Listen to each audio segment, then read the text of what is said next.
Hi everyone, welcome to or welcome back to my channel. I'm Sally and this is my channel Secret Life of Seamstress, where I talk all about sewing, making clothes and other crafts as well.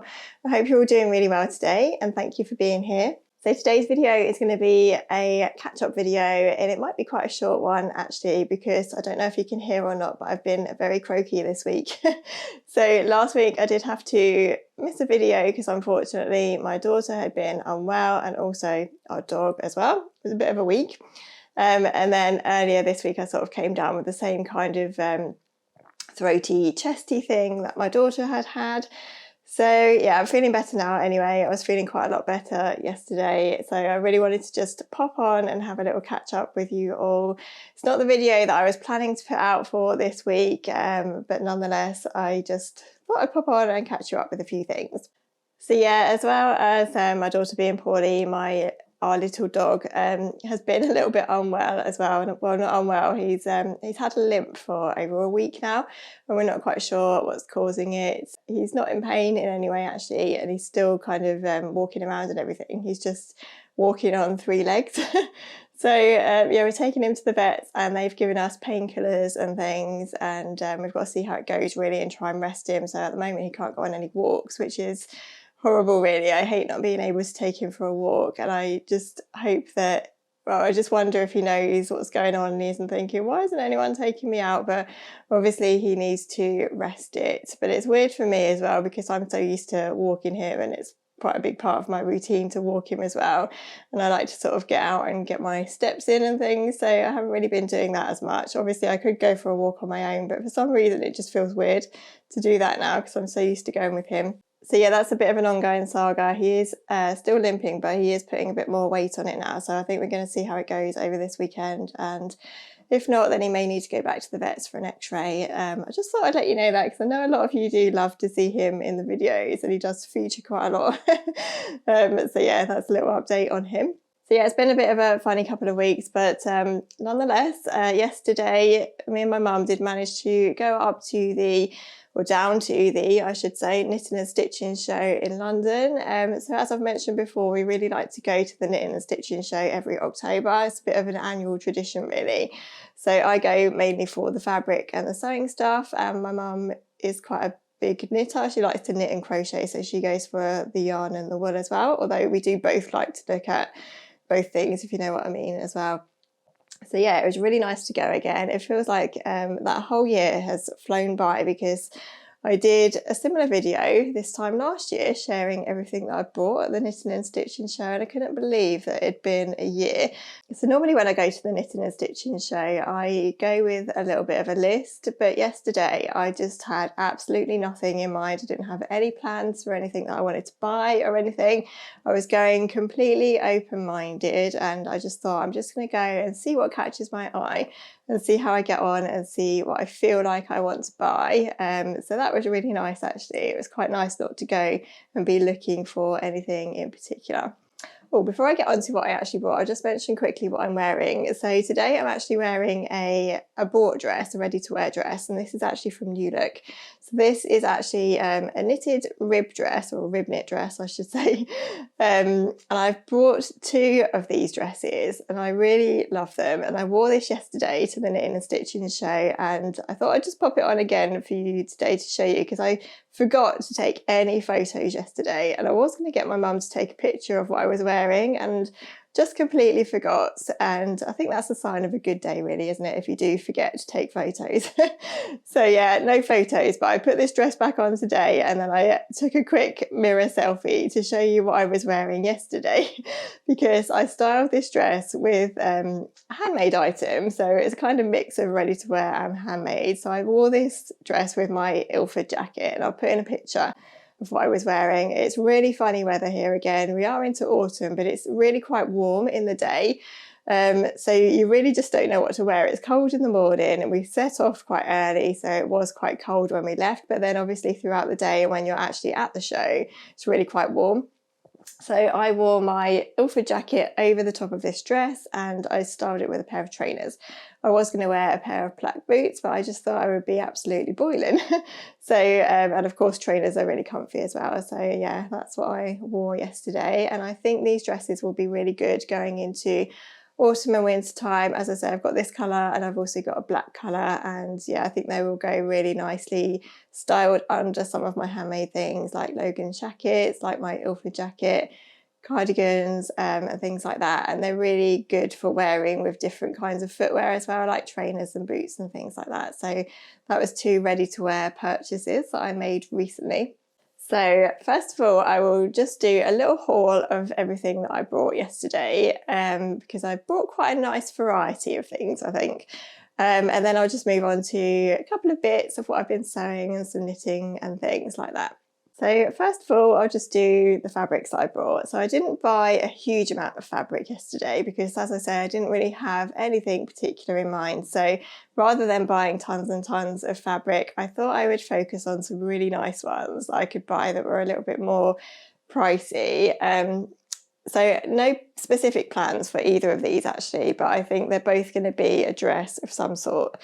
So first of all, I will share this one. So this one, it's a little bit different for me, I think, but I really did love it. This is from Fabric Godmother and it's a viscose, but it's a really silky viscose and it's got a slight texture to it as well. So it's got a bit of a dobby texture. And it's not too raised like some dobbies are, but just sort of on the surface of the black background of the fabric, there's just this sort of dobby texture. And then all over, if you can see if I hold it up like that, it has a star and moon, a sort of astrological, is that how you say it, print on it. So it's got suns and stars and and moons and lots of sort of things like that over it. And there's some sort of goldy print stars in there as well. And that really caught my eye because it was totally inspired by a dress that I'd actually seen on another YouTuber that I watch. She was just wearing a dress from COS actually, and it was a really nice, not this season actually, I think it was quite an old one, long sleeved dress, maxi dress, kind of gathered skirt. I think it was a V-neck, and it had this kind of print on it, and I thought that's really lovely. I'd really like to find a print like that and make a similar dress. So luckily I found this one on the Fabric Godmother stall, and I absolutely love Fabric Godmother prints. I think this might be one of their own ones, I'm not sure. I'll link it below anyway, but yeah, their prints are just lovely, and I did spend quite a lot of time hanging around their stalls, sort of eyeing up all their different prints, trying to decide what one to go for, because it was quite a hard decision. There was this one, and there was also another one with some pink in, which was more of a crepe fabric, I think, which had the stars and everything in it. But I really liked the sort of more monotone colours in this one, and I think that will make a really nice wintry dress. So yeah, no specific pattern in mind for this at the moment. I want it to have long sleeves and I want it to be a long dress, probably gathered, something that I can wear with tights and boots and things, and something that will be good to wear probably at Christmas time as well for do's and things like that. So that was my first fabric. And then I also picked up this one, which is more me, I would say, more of a like typical ditzy floral me type print. This one was from Sew Me Something, and they always have a really lovely store at the Knitting and Stitching show as well. I think I brought something from them last year, but I was really taken with the colours in this. So this is actually a black background, but it's got a lot of the colours that I love in it. So it's got like a rusty orangey colour, a nice mustard colour, and then some greens and dusky pinks in as well. If I hold it like that, maybe you can see. So yeah, lots of the colours that I love, and it's obviously quite a small print as well, which I also really like. So this one, I got 3 meters of this again, but I did come a cropper a little bit with this one, totally my own fault. But I'd read the price on the fabric bolts and it said £8.50, and I thought it was £8.50 a metre, but it was actually £8.50 per half metre. And because I'd got 3 meters of this, it was actually quite a pricey one when I got it to the till. But that's fine, and it was totally my fault for not reading the price properly. And actually, in a way, I was quite glad that I hadn't seen the proper price, because I still bought it anyway, because obviously by the time I realised the price, it had already been cut and everything. But actually, I'm really glad I bought it because it's such a lovely quality. It's really soft, really lovely and drapey, and I just love the print on it, and it's quite unusual to get these colours. So yeah, I was pleased that I didn't be my usual sort of frugal, stingy self, and I did actually splash out on this because I think it will make a really lovely dress. So again, no particular pattern in mind, but I do think this would make a really nice shirt dress of some kind. Maybe another Lyra hack, I don't know, maybe I need to branch out a bit there and I'll have a little think. Let me know what you would make with either of these prints because I'd really love to know. It's nice to have some fabrics in my stash that I don't have a specific plan for actually. So yeah, those were the viscoses that I brought. And then I brought this. So there's a lovely fabric stall. It's more of a, if you've been to the knitting and stitching show before, you'll know what I mean, but in the middle of the hall there is a few sort of huge tables with big rolls of fabrics. They're like the larger fabric companies that sort of take over those, and they're always really crowded, but they just have huge like rolls and bolts of fabric, and you really have to fight to get in there and see what you want. But yeah, I know that I don't want to say too much because I've got a video coming up explaining a little bit more about what I want to make for autumn and winter time. But one of the things I want to make coming up is another coat. So I say I went with no plans, but I was kind of vaguely looking out for coat fabrics. And on this Lily fabric stall, they had quite a few coat fabrics. And in particular, they had this type of coat fabric, which is a really interesting kind of fabric actually. So it's brushed on the top, and I think the man told me that it was an acrylic polyester wool blend or something. I might be saying that wrong. I'll try and link it below and see what the actual sort of composition of it is, but it's a cheaper coat fabric, I would say. So it's definitely a sort of an acrylic blend, like a man-made blend. It's not wool or anything, it's not completely wool anyway. But the back of it is sort of knitted, which I thought was really interesting. And it's nice and fluffy, and it feels really good quality, even though it is one of the cheaper coat fabrics. I was looking at quite a few of the sort of more cheaper coat fabrics while I was at the show, and this was definitely one of the nicer feeling ones. And they had such lovely colours. So obviously I've gone here for this sort of beigey camely colour, but they also had a darker colour of this, so more of a sort of toffee colour, I'd say, and then quite a few different pastel colours. There were some really, really nice ones. So yeah, if I can I'll link their website down below anyway, so you can go and have a look. But I was kind of judging blind on how much I needed for a coat, and I had a look at a couple of other coat patterns while I was going around just to get an idea of how much fabric I might need for a coat. I don't have a pattern specifically in mind yet, and the sort of standard amount seemed to be about 3 meters, so I've risked it and I've just gone for 3 meters of this. It was £10 a meter, and it's really wide. I think it's 160 centimeters wide, so I'm hoping that's going to be enough to make me a winter coat. I'm sure it will be okay. Obviously I need to get lining and everything depending on what pattern I go for. But I thought I would pick that up because £30 for 3 meters of coat fabric is really good. And I do have quite a few different sort of coat ideas in mind. So I thought I didn't want to splash out on a really expensive coat fabric. I don't very often wear smart coats anyway. Most of the time I spend my life in a raincoat. So yeah, I didn't want to sort of spend loads on a coat fabric. So yeah, I think this is perfect. So I will be talking a little bit more about the kind of coat I want to make with some high street inspiration, of course, next week, hopefully, if I ever get this capsule wardrobe video finished and done. But yeah, I was really pleased to have picked that up. I did stand there for a little while and try and decide which colour I wanted to go for, and in the end I went for this one. Something funny actually about going to these shows is that I found it so hard to judge colours in the lights, because obviously, I'm saying obviously, but you might not even know, but the knitting and stitching shows it's tables and tables of fabrics and patterns and things like that all laid out in a big hall, and obviously you've got electric lights sort of flooding the whole hall, and I did find it really hard sometimes to judge colours. So if you looked at something on the table and then you held it up, it would look completely different because of the lights, and that was a bit of a struggle sometimes. So I was glad to sort of get this home and then be really pleased with the colour, because I think even when I was looking at it on the table, it looked a lot lighter than it does now that I've got it home, and I'm really pleased with the colour. So yeah, that was just something weird. On to other crafts now. I picked up something a little bit different. So there was a lovely stand at the show called The Left Hookery, and they basically sell kits and sewing patterns and recycled yarn to make crochet baskets and bags and things like that. And both me and my mum actually have been wanting to crochet one of these sort of sturdy baskets that you can use around the house for different things, probably for knitting and crochet actually. But we've both been sort of eyeing up patterns online, and we both said that we really wanted to make something like that. So we both ended up buying a kit.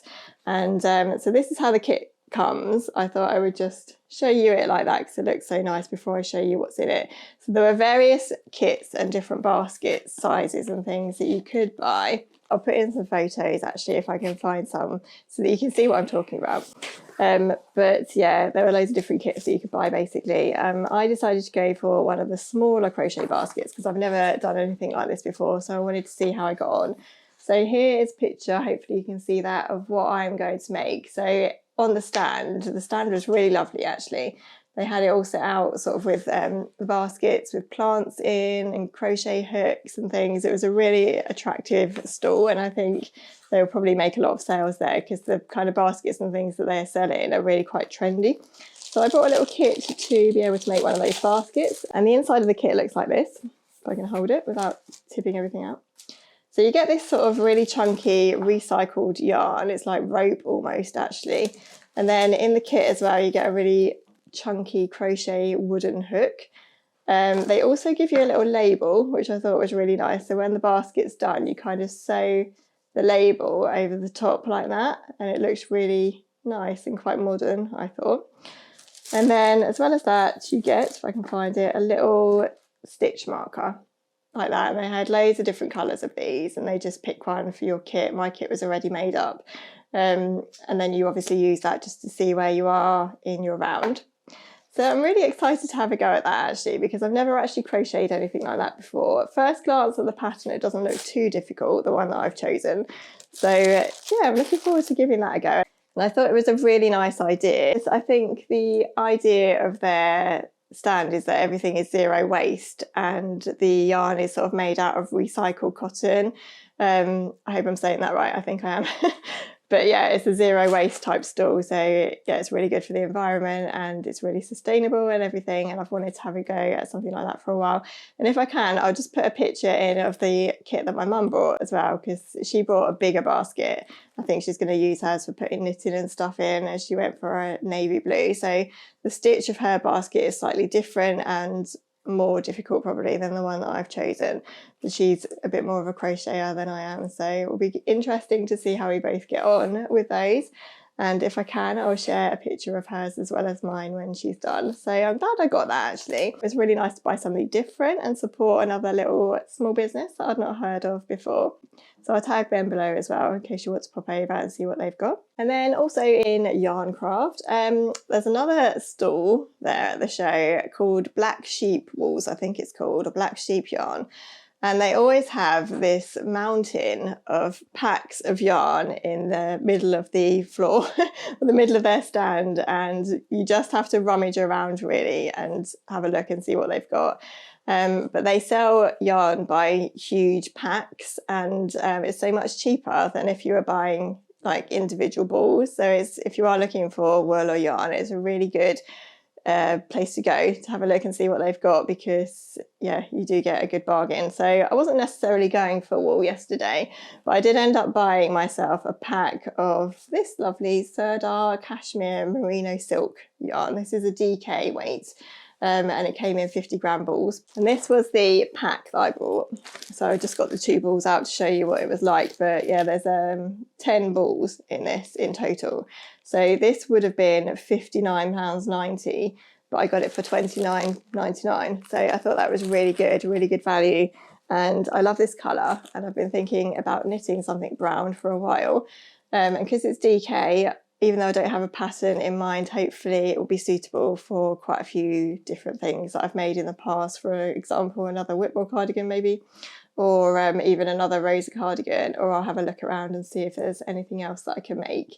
But yeah, there's obviously quite a lot there, so I should be able to get a cardigan or a jumper or something out of that. Yeah, it's such a lovely yarn. It's a cashmere merino silk, and it feels really nice. It doesn't feel sort of acrylic at all. So it's definitely one of their higher quality yarns for Sirdar. Is it Sirdar? Is that how you say it? Sirdar? I think so. But yeah, I got that. My mum got a lot of wool actually.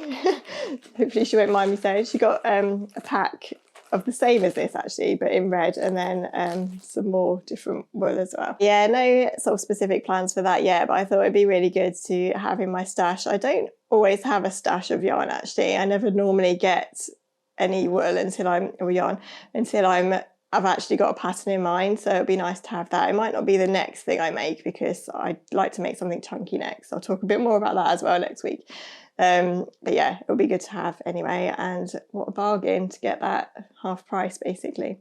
So the other little thing that I brought on one of the knitting stands was a circular needle, and it's a 9-inch or a 23 centimetre circular needle. And the reason I brought this is because, as I mentioned, when I get to the ribbing on sleeves of handmade things or knitted things, I hate knitting with like 4-point needles.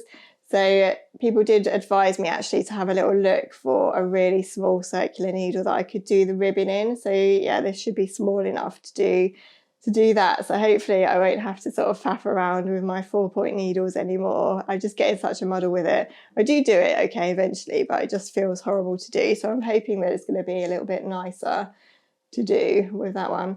Let me know if you are a knitter, how do you work buying so many different sizes and like lengths of wires on circular needles? Because obviously there are so many different sizes and so many different wire lengths to buy. Do you just sort of build up a collection of them or what? So yeah, let me know what's the best way to sort of invest in knitting needles like that, because I would like some better quality ones. So that was actually everything I bought yesterday. I felt really pleased with everything I bought actually, and I felt like there was a nice variety there. I'm really pleased that I did invest in those 2 viscoses because I think they will be really nice for autumn and winter time, and I'm glad to have got that coat fabric as well. And yeah, excited to have a new project too. So that was yesterday. So before I go, I thought I would just quickly share with you a couple of works in progress that I've got going on. So this is the first thing that I've been working on over the last couple of weeks. So I've been making another Lyra dress by Tilly and the Buttons. So recently I went shopping and had a little look around on the high street, and I was completely inspired to make this actually by a dress that I'd seen in River Island. There are so many monochrome dresses around out there, shirt dresses and like gathered midi dresses and maxi dresses and things. And yeah, I was completely just fell in love with this River Island one, but didn't want to buy it, and remembered that I had this fabric. Do you remember this fabric from the summer? I brought it to make like a co-ord set in the summertime, but the fabric, or the print on the fabric, was slightly larger than I thought it was going to be, so I didn't end up using it. Just stashed it away, and then yeah, I thought it would be perfect for making a lovely monochrome shirt dress for wintertime. So yeah, I'm making the Lyra dress exactly as it is, no hacks really or anything. I've made the long sleeve version, which I've not done before, so it was really nice to try that. And then all I've done is just make the straight gathered skirt, but I've lengthened it down literally as much as the fabric would let me. So I had 2.5 meters of this, I think, or it might have been 3 meters. I can't remember actually. But anyway, I've literally used up the whole length of the fabric to make the skirt as long as possible. So this is a really nice midi length on me. And yeah, it's just the straight skirt, no tiers, no gathered tiers or anything like that. Just one long gathered straight skirt, and then I've done the belt here. So this is pretty much done now actually, and I'm so pleased with this. I really love it. I love the monochrome print on it. I think it works really well, and yeah, I'm just really happy with how it turned out. Obviously, I love the Lyra dress anyway, as you'll know, so I knew that I was going to love like the shape of it and everything anyway, and it fits generally pretty well. So all I've got to do on this now is just to make the belt loop so that the belt stops falling down, and I need to put buttons on, and I was a bit undecided for a while as to whether to go with white buttons or black buttons. I'm going to go with black now. I've just picked some up from Hobbycraft, so I just literally need to sew those on. But as always with these kind of makes, I think it's when you get to the smallest jobs at the end, you kind of come to a halt. So this has been hanging on my bedroom door for well over a week now, and all I need to do is those 2 jobs, and I just haven't got around to it. So I think I'm going to spend some time this afternoon actually and just get those 2 things done so that it can be done and in my wardrobe. So that's a nice new make. That's completely overtaken my NYX blouse that I've been making for so long, and all I need to do on that is just put the sleeves in, and then I'm pretty much done. But for some reason I can't seem to get on with that one. It's not inspiring me very much. I don't know why, but I think this weekend actually I might just try and get that done and over with. And then after that I don't actually have many plans, so I need to get myself some plans. But yeah, that was really nice to do. And then last but not least, I will just show you where I am with my Whitmore cardigan. So I'm onto the sleeves with this now, and it's been hemmed. I've done the rib at the bottom. But so what I did this time actually was go for the shorter length. So with my pink Whitmore, I went for the longer length, and it really is quite long. So I thought this time I would try a more cropped length. So this is still not very cropped. It kind of comes to hip length. So I think it'll be nice for overdresses and things like that in the winter time, or like high-waisted jeans and things. It kind of comes below your natural waist still, but it's not too long. So something funny that happened with the bottom of this is that I feel a bit as if the hem is quite tight compared to the rest of the body. So up here for the yoke, it's nice and big and spacious and everything, and then it kind of comes in quite a lot around the bottom, and I don't really know why that is. I'm wondering if it might sort of stretch out a bit with blocking, but I kind of wish, when I was doing it, I thought to myself, shall I skip the decrease row that you normally do before you do the ribbing, and just sort of knit straight to give me more of a straight style rather than having it come in. But in the end I did do the decrease row, and now it feels a little bit tight, so I'm wishing really that I'd stuck with my gut and just not decreased, to have it a little bit more straight. I know I could probably go back in and undo that ribbon, but I'm a little bit scared to do that, because not only have you got the ribbon to undo, but also the button band on the side, and I would be a bit scared of undoing all of that. So I kind of forgot about that for now, and I've just gone on to the sleeves. Here's where I'm at with the sleeves. Ooh, if you can see that. So sleeves knit so quickly when you're doing them like this, don't they? And I quite like doing them actually. Sometimes sleeves can feel a bit annoying, but I think while I've been feeling a bit rough this week anyway, I've just been sitting there and sort of knitting round and round on this sleeve, and it's grown so quickly. So I'm hoping it's not going to take that long to finish this. I'm doing the bishop sleeve this time. So it's the straight sleeve where you don't decrease at all, and then you do all the decreasing in the cuff. So you've got that sort of slightly sort of balloon shape before you come into doing the ribbing. So I thought that would be slightly different as well. And I really want to finish this because I just want to have it to wear. It looks like it's going to be so cozy. This wool is so fluffy and so lovely. And yeah, I think I'm going to have a look at that ribbing once I've done the sleeves and see what I think. And I'll probably block it out and see if that makes a difference to the bottom. If it doesn't and I'm still not happy with it, then I might have to think about undoing the ribbing, which would be really annoying. Let me know if you have any advice about that. But yeah, that's where I'm at with that. So I think that's it for today. That's everything that I have to catch you up on this week. So I'm sorry that the video was slightly different to what I had said I would put out. I just didn't have the sort of energy to put that video together this week. It was much nicer for me this week to just sit here and have a little chat about what I bought and what I'm doing and everything. So fingers crossed I might get the capsule wardrobe video and plans and things up for next week, because I'm really excited about that one, but it does take a little bit more editing because obviously I want to put the photos in and the inspiration photos and things like that. So do stick with me and hopefully I'll be able to put that one up next week. Anyway, thank you so much for watching today, everyone. I hope you all have a lovely weekend. Take care, and I'll look forward to seeing you in my next video. Bye.